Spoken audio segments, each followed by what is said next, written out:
Assalamualaikum warahmatullahi wabarakatuh. Salam sejahtera bagi kita semua. Saya senang sekali pada pagi ini bisa berdiri di sini untuk menjelaskan materi tentang manajemen. Sebelum kita masuk kepada materi, apa tujuan manajemen ini dipelajari?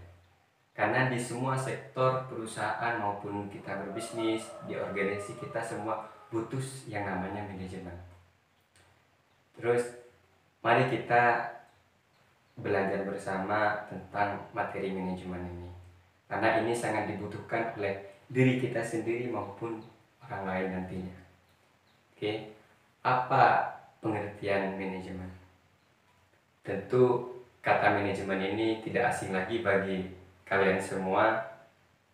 Manajemen ini ada yang mengartikan bahwa suatu seni, namun ada juga yang mengartikan bahwa manajemen ini adalah suatu proses perencanaan, proses pengorganisasian, proses pengarahan, ataupun proses pengawasan. Di situ ada beberapa tokoh yang mengatakan itu. Saya menyimpulkan bahwa manajemen itu adalah suatu proses kegiatan untuk mencapai tujuan tertentu yang dilaksanakan bersama-sama. Namun, untuk mencapai tujuan itu tidak lepas dengan yang namanya 4 fungsi manajemen. Apa itu 4 fungsi manajemen? Yang pertama fungsi manajemen itu planning. Yang kedua, organizing. Yang ketiga, executing. Dan yang keempat itu controlling. Biasanya sama teman-teman itu disebut dengan POAK, singkatan POAK. Namun saya mempunyai teori sendiri dengan menyimpulkan atau memberi tip 4P. Apa itu 4P? Kita ambil bahasa Indonesianya saja, yaitu perencanaan, pengorganisasian, pelaksanaan, dan pengawasan. Itu biar lebih gampangnya kita terserah mengambil yang POAK atau yang mengambil 3P.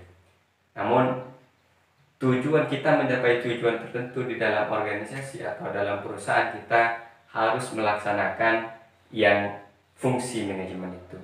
Planning, perencanaan.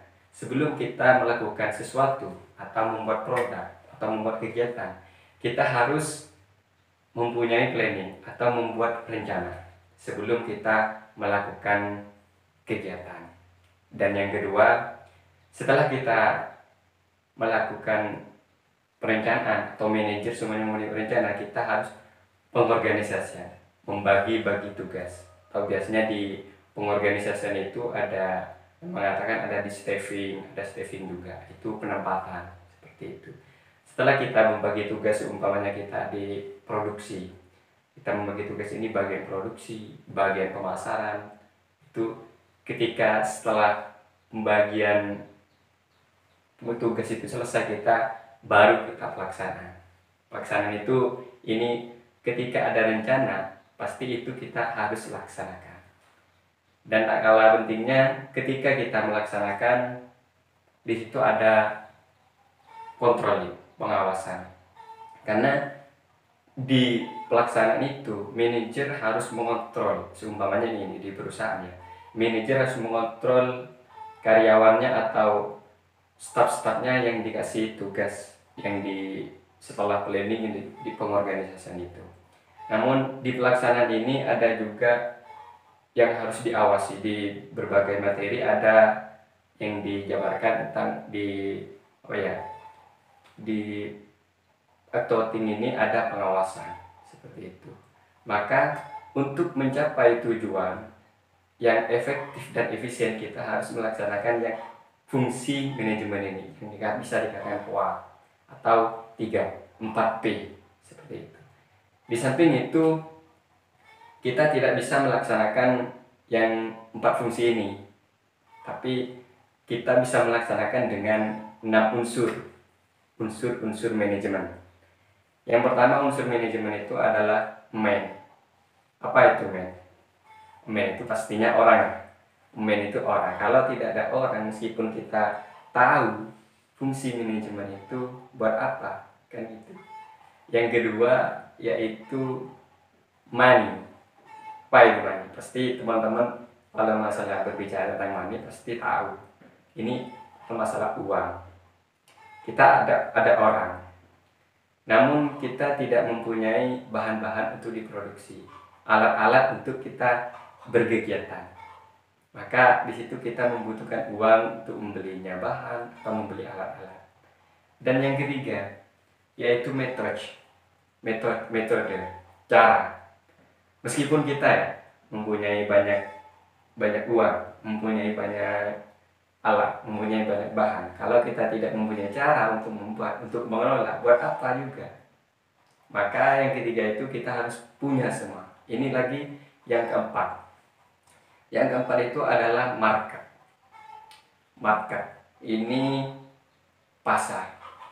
Artinya ketika kita membuat produk, seumpamanya roti ya, tapi di sini atau di luar sana tidak ada orang yang mengkonsumsi roti.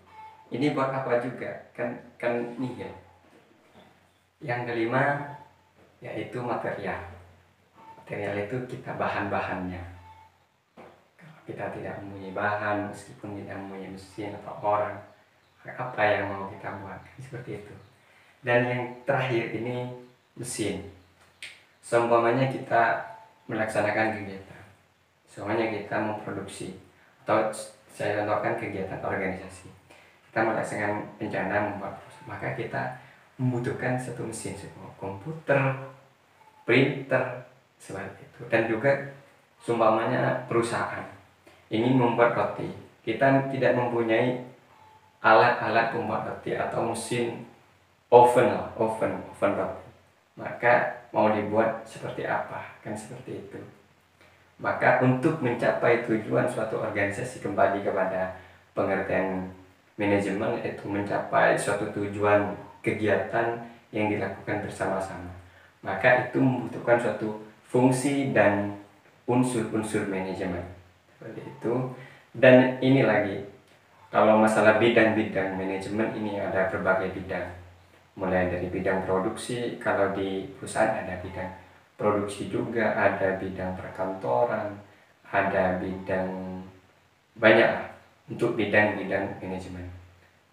Mungkin hanya ini yang bisa saya sampaikan. Kesimpulannya bahwa untuk mencapai tujuan suatu organisasi kita harus melaksanakan 4P atau POAX, dan juga harus ada unsur-unsur manajemen.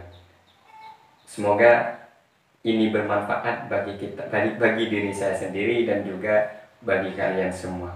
Untuk kesimpulan, silakan teman-teman bisa menyimpulkan, ditulis di kolom komentar atau ditanyakan kepada saya pribadi yang tidak dimengerti. Akhirul kalam, wallahul muwaffiq ila aqwamit thoriq. Wassalamualaikum warahmatullahi wabarakatuh.